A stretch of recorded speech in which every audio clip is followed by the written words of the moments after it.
Hello, this is Dr. Lexi with Elements of Wellness and Unlocking Health. And today I am here with Orit Kruglanski, and you are an eye wizard of sorts. So I'm really excited to talk to you, and hence why your name on this thing says ojos, because eyes in Spanish. So, and it's funny because before we got on, I think I saw something somewhere and I had added an R because that's why I didn't even put together that it was eyes. But whatever. You would think I would know Spanish, but anyways, if someone is struggling with their vision, Orit is very good at helping you regain some of your eyesight. And so welcome. Glad to have you here today. Thanks. Glad to be here. So tell me, you do what's called the Bates method, and explain what the Bates method is for me. Well, the Bates method is a method invented by Dr. Bates, who was an ophthalmologist, and he realized that glasses were really a bad solution for eyesight problems, basically because they didn't solve them. It's like, you have a headache, you take an aspirin, you still have the headache. So it's not a good solution. And he wondered why does eyesight go bad? And he investigated and realized that it was a question of the way people use their eyes. And so he realized that people who use their eyes correctly see perfectly, and people who don't see badly. And then he basically he synthesized the habits of people who see perfectly, and he taught them to people who saw imperfectly, and they regained their eyesight. So basically, it's a method that teaches you eye habits, like visual habits. Yeah. So that seems like an unusual concept to me because, but I understand it, that you would think we would inherently know how to look at things. So is that something that is environmental when we're growing up, that things are always really close to us? Like, what would cause somebody to not look at things properly, if that makes sense? Yeah, it does. Well, I have several answers for that, but one of them would be we do things wrong. I mean, people need to get occupational therapy, or therapy for using other parts of their body well, for stepping well, for running well. So it's not so strange that we would be seeing wrong.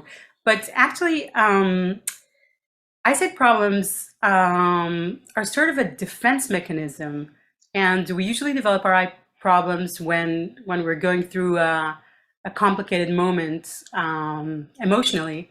And this is one of the ways that we have of reducing the strain, reducing the tension around us. And actually, the first and most important good seeing habit, is being relaxed. So Dr. Bates actually saw something 100 years ago that now is kind of obvious to everyone, that when you're strained, your body doesn't function correctly. Right. But the other thing is, glasses are really a problem, because glasses kind of fix your strain to a certain level, and then you have to maintain that strain in order to keep seeing through the glasses. So in a lot of cases, if you have the problem and then you don't use glasses, you may just go through your difficult moments and go back to seeing well. But if you use glasses, you get used to using your eyes incorrectly, and so that's one of the problems. But yeah, That makes sense. I mean, I talk about breathing a lot to people, and that a lot of us don't breathe properly. And the more we go along, or if we get colds, we go back to a poor way of breathing, and so that makes complete sense. So breathing is one of the really important seeing habits. The eyes use up a lot of oxygen. They're like second to the brain only in their oxygen use. Oh. So yeah, breathing is one of the most important seeing habits.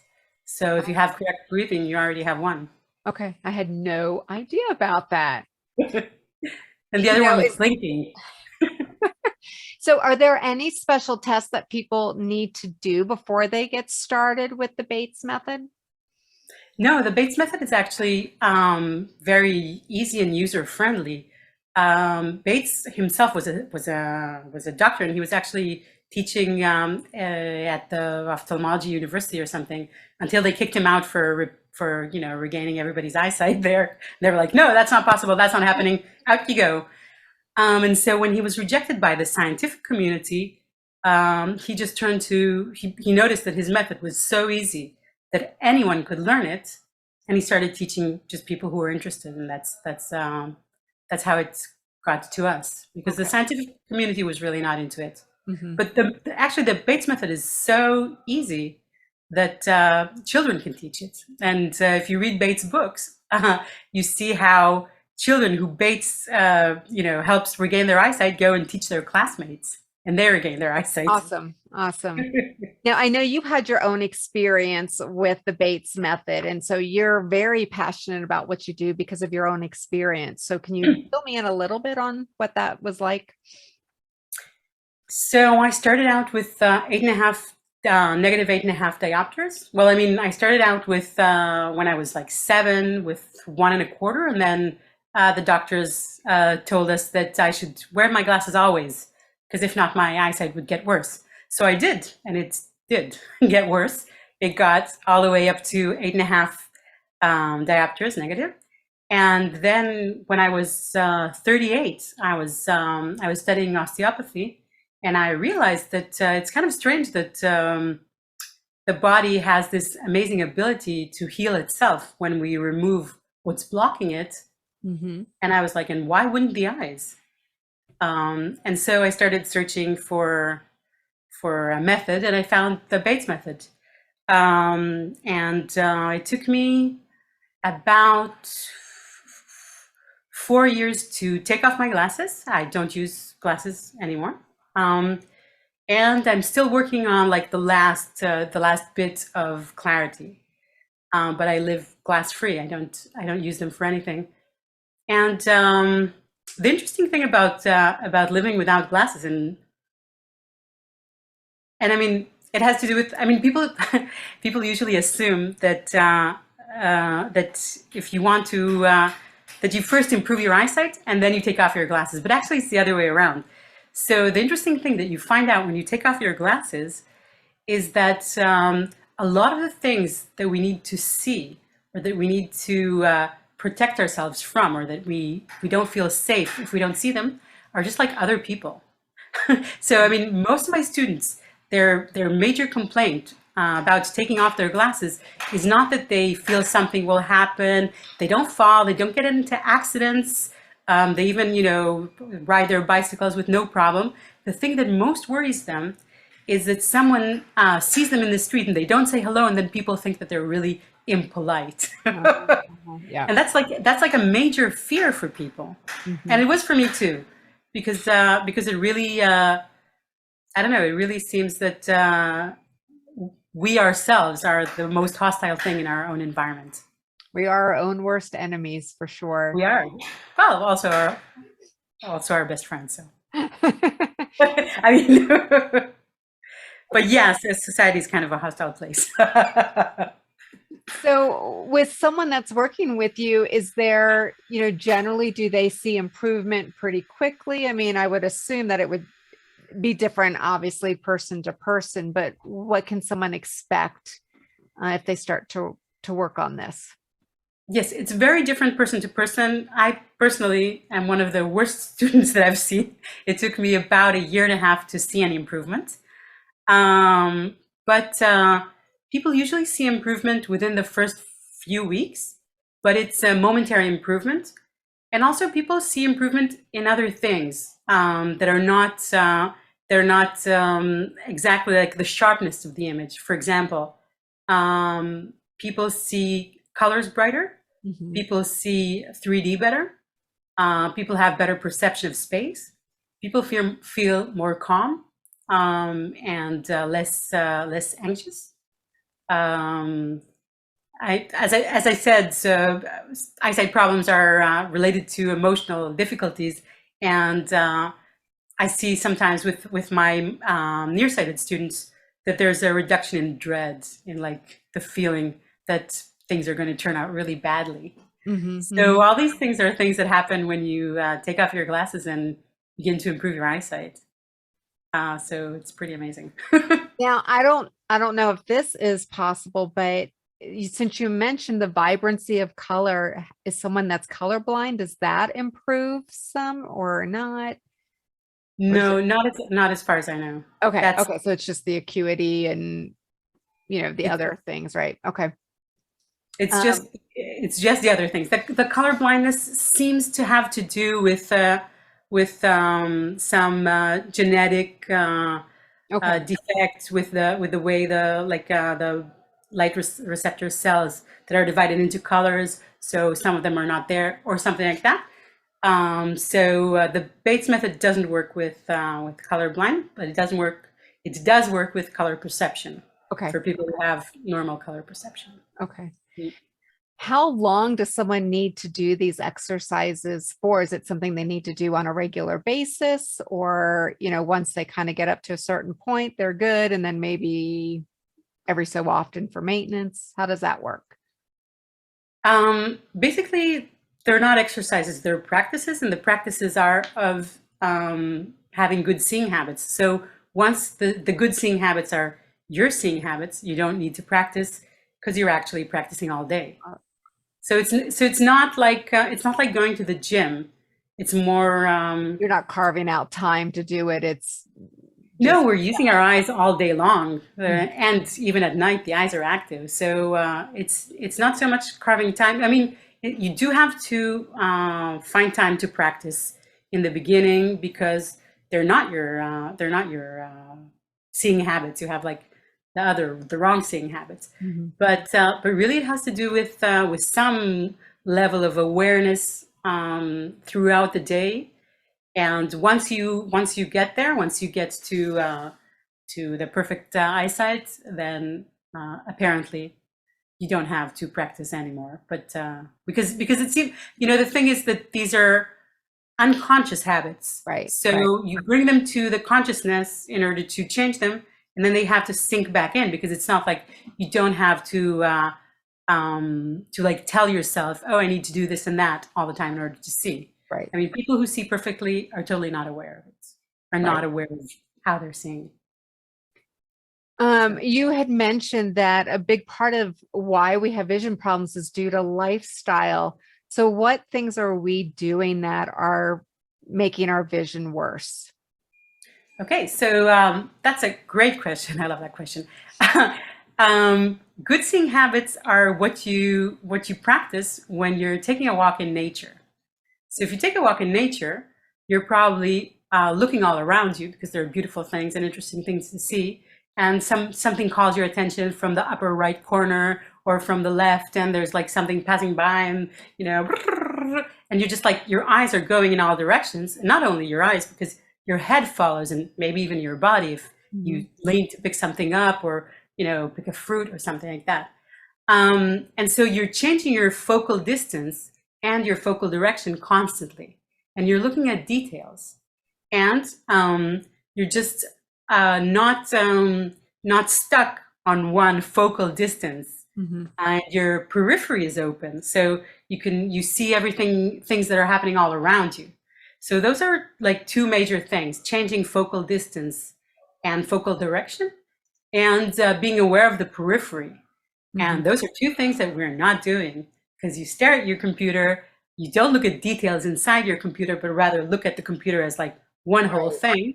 And then whatever's around the computer, you know what it is and you don't care. Mhm. So, and even worse if you're like, with the, chopped head posture, looking at your cell phone, which is like really the worst.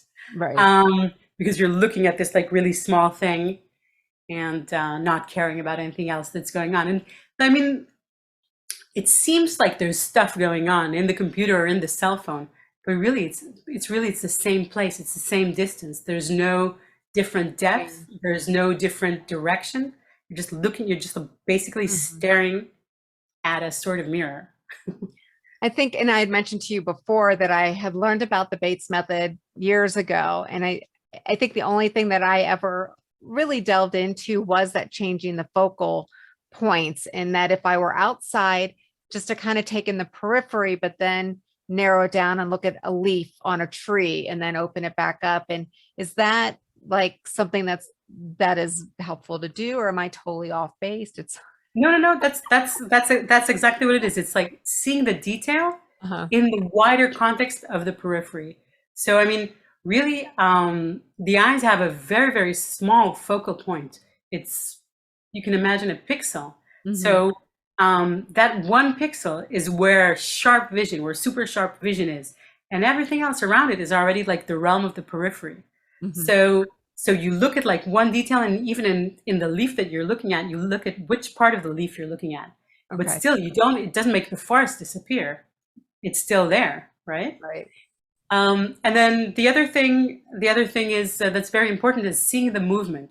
So if you're changing from one detail to another, and this is like easy to see if you like just put your fingers and you look at one and then look at the other, just put your fingers in front of your face, then as you move your head to look at one finger and at the other, if you notice what's happening in the periphery, you'll notice that it's shifting, it's moving, right? It seems like the computer's moving.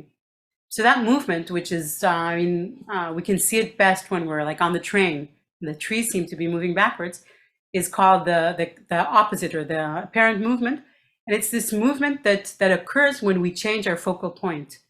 And it occurs constantly because we're supposedly constantly changing our focal point. And the more we're aware of that, the more relaxed our eyes are.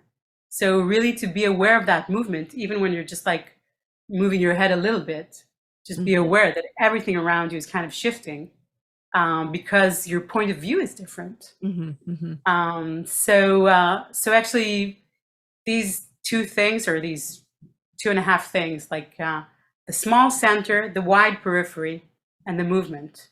And so when you change from detail to detail, and as you change, you notice this: the detail you're looking at, the periphery, how the Mhm. periphery changes as you move your point of view, move your point of focus. So if someone is nearsighted, for example, do they maybe can see the detail but not the periphery, or is there any correlation to what a nearsighted versus farsighted is able to see? No, a nearsighted person would just see very well in the close distance, Okay. and they'll be able to see all of that in the near distance and not be able to see to the far distance. And sort of the opposite. It's not exactly the opposite. A farsighted person can actually focus, but with a lot of effort. So they can focus for a very short while, and then they get headaches. So I mean, Okay. farsightedness is slightly more complicated because it's not like, oh, you focused, then you're good. Mhm. You Mhm. you may be focusing in a bad way. You have to like pass through the blurriness again on your way back, in a way.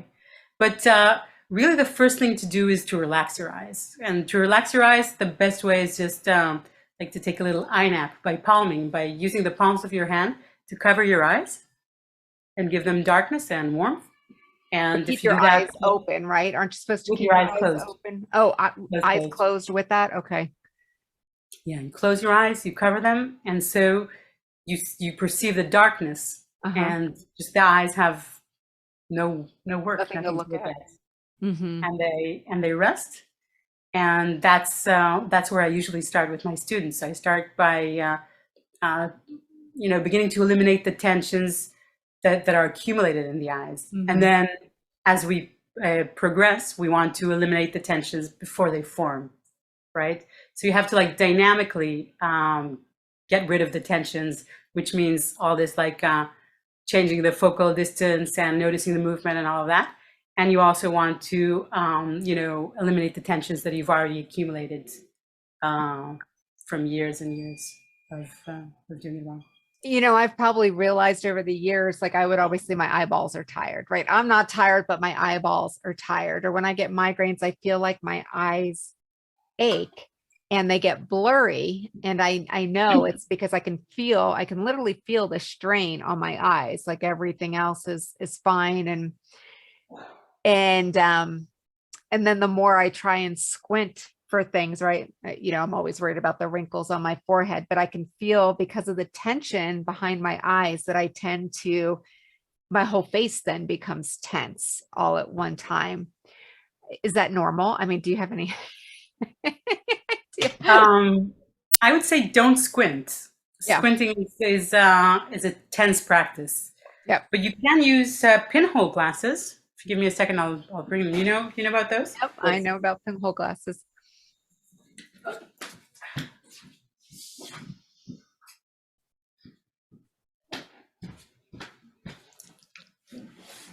So pinhole glasses are just like glasses with holes in them. Yep. Oh, okay. And yeah. Yeah, that's cool. So it's like a netting on there for anyone that can't see. It's like a screen almost. Okay. They're just holes, and you can actually do the same thing with your fingers. Do a finger telescope by just making a really, really small hole with your fingers. And then if you look through it, you'll see that you see more sharply. Yep. Yep. So it's the same effect, and it's the same thing that you're actually doing by squinting. But when you squint, you do like tense the whole face, and it's not good for your eyes. And you're squeezing your eyeballs. It's not good for your eyes. So if you find that you're squinting a lot, maybe pinhole glasses are a good solution for you to reduce the time that you use glasses, right? Well, I have glasses, but I use them more to pull my hair back. Right. Because they give me a headache when I wear glasses. So I even though I need them, I don't. You don't need them. What do you mean you need them? What does that even mean? Well, exactly. I mean, what does that mean? I really have always felt like the more I wore glasses, the worse my vision got. So definitely, that's definitely true. But what kind of glasses do you wear to pull your hair back? Just, I just do my little plastic ones so my hair doesn't catch, right? No, but I mean, what are they for the near distance, for the far distance? Well, no, I'm nearsighted. Well, although now I'm in the last 2 years, because of COVID, I'm on the computer on my Zoom calls a lot much more. Excuse me, that's not good English. A lot more. No, it's not. Yeah. And so I've noticed that I started needing reading glasses all of a sudden too, but I really hesitate, so I have looked a lot more into the Bates method. I just haven't had time to do it, but I don't want to go down that rabbit hole of switching glasses out every year. I know there's so much more that we can do. What are your thoughts on sunglasses? My thoughts on sunglasses are that if you're a pilot and you're flying very close to the sun, then you really may need to use sunglasses, because it could be dangerous if the sun gets in your eyes and you're not sure where you're going. But if you're not, then our eyes have a mechanism that regulates the entry of light. It's called the pupil, and it becomes smaller when there's a lot of light, becomes bigger when there's less light. And if you wear sunglasses, you're missing out on the benefits of the sun. They have, activate hormones that have to do with sleep, that have to do with mood, good mood. And also, if you wear sunglasses, the eyes are the source of information for your body to know how much sun there is. So really, if you wear sunglasses, you're more likely to get sunburned, because you don't notice how strong the sun is. And also your body is not producing the skin protection in the way that it should be for that amount of sun. So don't spend hours in the really hot sun, because no other animal does it anyway. It's not something sensible to do. They go sleep in the heat of the day generally, unless you're a reptile. Yeah, or like people who live in the desert, they cover themselves. It's not, that's not good. But don't be afraid of the sun. The sun is good for us, like any other thing on this planet. We developed with the sun. We need the sun. So speaking of the sun, what are your thoughts on sun gazing? I love sun gazing. It's cool. It's nice, but I've not. I mean, I did it a few times. Did not see the miraculous effects promised, but maybe I didn't do it enough time. But we do a thing called sunning, which actually is very effective to relax the eyes. Maybe it's like the second, together with palming, the palms on your eyes. The other thing we do is sunning, which is just letting your eyes receive the light of the sun. You close your eyes and you face the sun, and you kind of move your head from one side to the other to let the sun touch your eyelids. And that's very, very relaxing for the eyes. And again, don't do it at like 12 noon, midsummer. Do it in the morning before the sun is very strong, or in the evening when the sun's going down. But it's very beneficial. Mm-hmm. So, and sun gazing, I see no problem with it. Okay. I think the sun is good for us. I mean, we're taught so many things are bad for our eyes, right? You always have to have sunglasses on. Don't look at the sun. Don't do this. Don't do that. Trying to look at the sun. Don't stare at the sun. Even if you stare at the sun, you know, I did it a few times just to try. Nothing really happens. Mm-hmm. But you know, don't spend, you know, days and days staring at the sun. Right, right. Because no other animal does it. But all animals look at the sun to see where it is, how the weather is. Just take a glance at the sun and blink. It's an informational system. Yep. Yeah, it's not. It's not. It's something natural. Mm-hmm. There's nothing, you know, evil about it. Okay. But then, you know, some people are trying to sell us things, and if somebody's evil, maybe it's them. Mm-hmm. So sunglasses actually were developed for airline pilots, or for flight, you know, war pilots or whatever. And then somebody had the great idea that everybody should wear them, and then they'd make a lot of money. And they do make a lot of money. Yep, yep. They do. You know, I lose a lot at the beach because a wave will hit me and then they go off, and you know, but I seldom wear my sunglasses. Again, they just pull my hair back. Your hair. So. Well, why don't you get a hairband? I mean, seriously. No, it's a look. It's a look. My narrow head, you know, the frame kind of. I know. It's amazing how they managed to like make glasses into a fashion accessory. It's like, if you know, imagine wheelchairs were a fashion accessory. Right. Like, oh my God, look at that Gucci wheelchair. That's so cool. That woman can't use her feet at all. You know, there's a new business. Really strange. Right? So no, it's how did this become such a fashion symbol from really a, you know, show of to get acceptance, right? I mean, absolutely, just to garner acceptance. So okay, so palming is good. Looking at the sun with your eyelids closed. Is there, you know, maybe one other trick that some people can use at home? Or actually it's kind of looking, like we said, at the periphery and kind of focusing on something? Well, it's not a trick. It's just but don't stare. Don't keep your eyes stuck on something for a long time. So you just move your eyes, move your head, move. We're not made to, like, our bodies cannot stay in the parking lot. That's not good for us. You cannot like park your body and I mean, we all do it, even me. But it's not good for you. What you need to do is move around. So move your focal point, breathe. People in front of screens, they stop breathing. That's like blink, breathe, blink, move your eyes around, look at details. Yeah, I'm definitely one of those. I stop blinking. I hold my breath all the time. So if you have dry eyes, which a lot of people have, you're probably not blinking enough. I mean, we should be blinking about once every second or 2 seconds. That's like nowhere near don't do blinking. That. Yeah.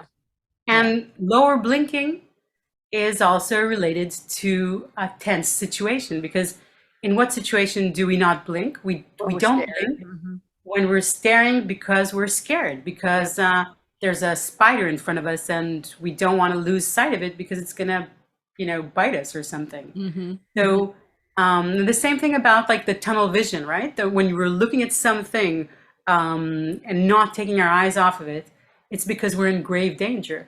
So really the way that we pass our days is signaling to our body that we're in grave danger all the time because of that thing that might attack us, our computer or our cell phone. And it's causing a lot of anxiety, actually. Right. causing Right. a lot of anxiety. When you're aware of the periphery, you feel safe, Right. you feel at ease, because you know you're, you know you're in tone with the situation. And when you don't, it's like you're in grave danger. So Mhm.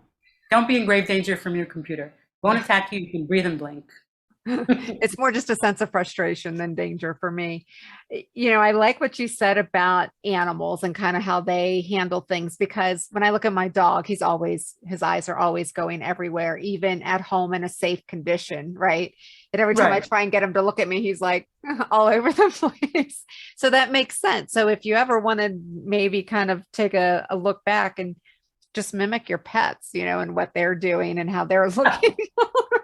I mean, yeah, that's not always. I mean, different animals have different seeing patterns and different seeing abilities, and not all animals. I mean, if your pet is a chameleon, don't try to, like, look with one eye in one direction and the other the other. It's not. If your pet is a cow, then they have like a very frontal field of vision. If your pet's a horse, or a bird, they have thighs on two directions. So don't exactly do the pet thing. Okay. Unless you have a monkey. This may be totally off base, but since you just talked about the chameleon with one eye, so for those that are born with like a lazy eye or something and they patch it, is that because they're trying to relax that eye muscle so that, or is that totally unrelated? I mean, do you have any idea? That's well, when they patch eyes, which I'm mostly against because of the way they do it, they patch not the lazy eye, but the other eye. They patch the eye, Oh, the okay. seeing eye. So what they basically do is they take a person who has one eye that sees and the other that's not seeing so well. They patch the eye that sees, and they're like, okay, now go play. And they're like, oh shit, I can't see it. Oops, sorry, can't see Right. anything. I can't see so well. So that's kind of traumatizing for people. And I have a lot of clients who survive that kind of treatment. They usually don't improve the lazy eye, or they improve it somewhat, but they never get to join the eyes together again. So if by chance you have children who have a lazy eye and the doctors say patching, the thing that's most important to me is that patching be done in a totally supportive, loving, conscious, present environment.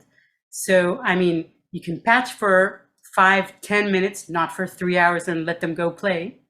And they have to be with their parents.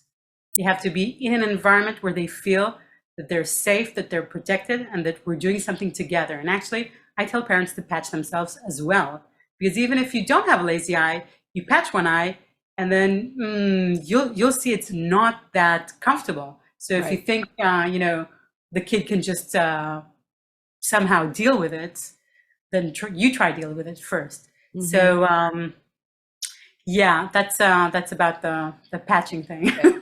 Okay. So I know you really want to bring awareness to the Bates method, that you don't have to wear glasses, that our bodies can heal and can restore, you know, normal or close to normal vision just by relaxing the eye. Is there anything that you want people to know about what they can do or what you do other than um, what we talked about? I just want people to know that this is a possibility. On the one hand, I think that's very important, because I don't think everyone should give up glasses. If you're good with glasses, stay with glasses. But when you know that it's possible, you have a choice. You know about yoga, and you can still sit in front of your TV and eat potato chips, and that's your choice, and that's fine. But you know that if you wanted to be flexible, there's a way to do it. There are many ways to do it, right? But people about the eyesight, they just don't know it exists. So they're like, what choice do we have, glasses or glasses? So I think it's important that people know that there is a way to regain your eyesight at any age and from any condition. You can mostly improve. Not Awesome. everyone can reach, perfect eyesight, or not everyone reaches. Maybe everyone can reach, but not everyone reaches. But everyone improves, or Mhm. almost everyone improves. The second thing that I think I would like to say, and it's mostly has to do with children. is that if your child is beginning to have eyesight problems, it's important to be aware that it's not a technical thing, like some defect in your car that needs to be fixed, but there's an emotional problem that goes with it almost always. So that the eyes are a signal that something's going on. And you should, whether you decide to go with natural vision or you decide to go with glasses, you should know that something's going on with your child, that they're not feeling okay, and that maybe you need to address that in some way, in whatever way, or at least be aware of it. Because I think when I was 7 and I got the glasses, I think on the one hand, my parents had no idea that there was another possibility. I don't know if they would have done it anyway, because they're not so alternative. But certainly, I think they had no idea that I was not okay. So I think that knowledge could have made them act differently, and made them, maybe pay more attention, maybe get some other kind of help for me. And actually, a lot of kids with eyesight problems, if they're not using glasses and they just deal with the problem by going to some therapy or spending more quality time with their parents, or reducing stress, reducing stress from school, or perfectionism, stress from trying to be perfect or something like that. They just don't need the glasses afterwards. They just resolve their own eyesight problem. So yeah, I think that's important to know. And you have a book, speaking of children, you have a children's book, right? To kind of teach them how to do everything, or what's the book about? Well, it's an illustrated children's book, and it just teaches the same things that I told you. See the movement, look at the details, but just for kids with beautiful illustrations, and kids love it. And actually, it's helped a lot of kids regain their eyesight by just following the inspiration of the book, playing the games in the book. What's the title of the book? The book is called I See Clearly. I See Clearly. And now, after the book came out in 2019, and then as the book, the life of the book progressed, I noticed two things. One thing is that I noticed that adults would buy it for themselves. They're just like, okay, I don't have any kids around, but this is a fun way to do the Bates method. And the other thing I noticed is that children really get it, but sometimes parents don't totally get it. So now I'm finishing a parent's guide to help parents, feel safe and feel good with deciding on natural vision and understand all the things that are behind it. Because really, it's a big decision, because the eye doctor is going to say he's going to ruin or she's going to ruin their sight. They're going to, very, very scary stuff. And parents are often afraid to make a mistake. So, yeah. And that's what's scary, right? You don't know which way to go. You hear all these things and you're afraid, and Western medicine a lot of times wins out until people have been burned, sometimes. So, right. Oh, wait, talking about people being burned, I want to say just one thing about the laser operation, the LASIK operations, that's really important. Okay, so it's not like going to get a haircut. It's an operation. I mean, it seems like it's being like marketed and sold as if you're just like, you go in, you go out, you see perfectly, it's amazing. And some people do, but a lot of other people have very serious problems after this operation. Some people lose their eyesight or lose a big amount of their eyesight. A lot of people have to repeat the operation. A lot of people have chronic dry eye, which is very painful, night halos around things, and all sorts of other things. And suicidal. If you're gonna do it, it's like it's an operation. It's not a haircut. It will not go back. It's not something you need to really research and think about it before you do it. Don't do it on a whim. I have a friend who is just like, oh, my dad was doing it and we went and we just did it together. like it's a skiing vacation, and it's not a skiing vacation. And Mhm. they really, I think, they're making so much money off it. They're not really informing people Of the of the side effects. possible consequences. Yeah. So read the small letters, ask about it, research, look at associations of people who got hurt from the operation, and the percentages are pretty high. I mean, I think it's 1 in 100. That's Yeah. pretty high. Yeah. Speaking of that, I mean, even with cataracts, so is the Bates method able to help with cataracts or for some people, or because I'm asking because my dad had cataract surgery and I got scar tissue and then had to have it again. And, and it's just, and when it's the eye, it's not like getting scar tissue on your body, it's completely different. So, Right. Let's say the cataract surgery, of all the surgeries, if your cataract is at a stage where it's really affecting your vision, you can no longer see well enough, it's not a bad surgery. It's okay, but don't do all the weird stuff, because they have all these like new things, like the chameleon, like doing one eye to look near and one eye to look far. That really confuses your brain. That's not at all natural, and a lot of people find that it's more than uncomfortable. It's just weird. It's disturbing. Yeah. Just the cataract operation with a normal lens, without the astigmatism, without any of the fancy stuff, is what I recommend if you are at a point where the cataracts are already, really obstructing your vision. Okay. Bates method can help with cataracts in the first stages. I would say a definite yes.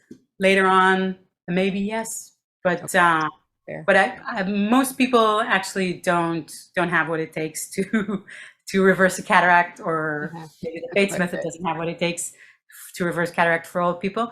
So just if you need the operation, do the operation. I actually do recommend it if it's at a point where it's necessary, because it can really change your life from not seeing to seeing again. Just don't, whatever they offer, like when they offer the strange things, they're like, oh, look, we'll make one eye to look to the distance and one eye to look near. Don't do it. They say, oh, we'll fix your astigmatism too. Don't do it. Say, just put the graduate lens.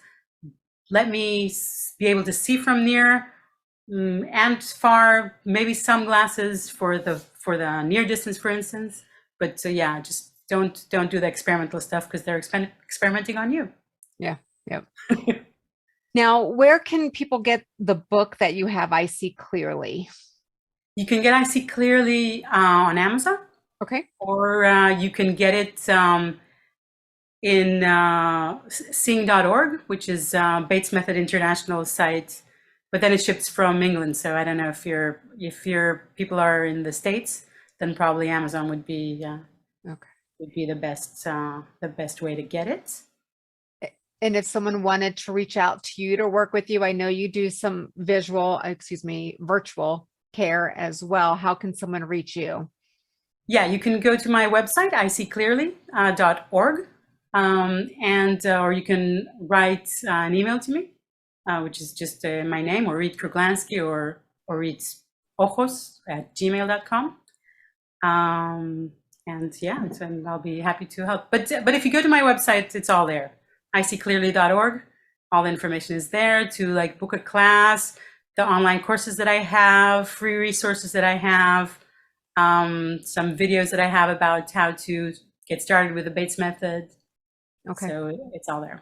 Perfect. Thank you so much, Orti. It was great to meet you and talk to you. And I may also reach out again. I always come across these really interesting things. I just go down this rabbit hole. So it was lovely to meet you. You have a wonderful afternoon. You too. Thank you very much. Thanks.